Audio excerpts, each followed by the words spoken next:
This past weekend was a gastro extravaganza in New York with the Wine and Food Festival taking place, and our food editor Anna Roberts is here to tell us the highlights of what went down. Hi, it seems like you've had a very difficult past few days.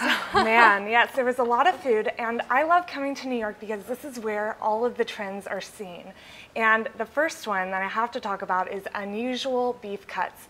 We're talking tripe and beef tongue. Now, it gave me the shudders, but when I tried what the chefs were doing, it's really remarkable. Slow cooked beef tongue, chili.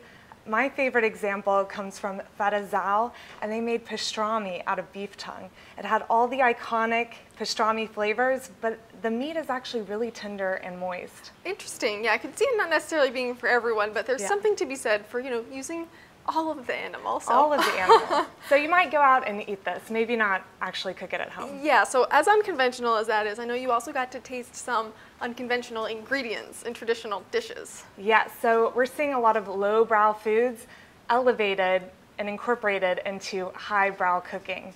We're talking Velveeta and Cheese Whiz and gourmet burgers. Wow. I saw a Patron cocktail that was shaken up with some canned coconut milk.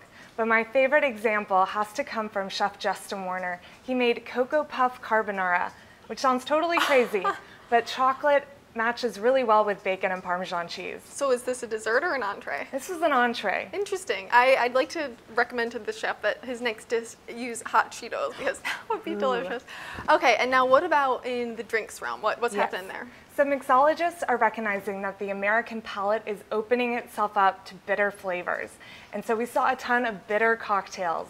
And they're using ingredients like grapefruit juice or Campari, also Aperol, which is an Italian aperitif, which all of these things add bitterness to a cocktail. My favorite example comes from Bagatelle. They have a cocktail called the Turnaround, and in it they use Aperol, and so it's got rhubarb flavors and bitter orange. And so it's a bitter cocktail, but it tastes sort of like an orange sickle. It's a really good introduction for people who are a little wary of this trend. Yeah, these sound like sipping drinks. They are definitely sipping drinks. One is only needed. I see. Well, thanks so much for this report. You're making me hungry. Thank you.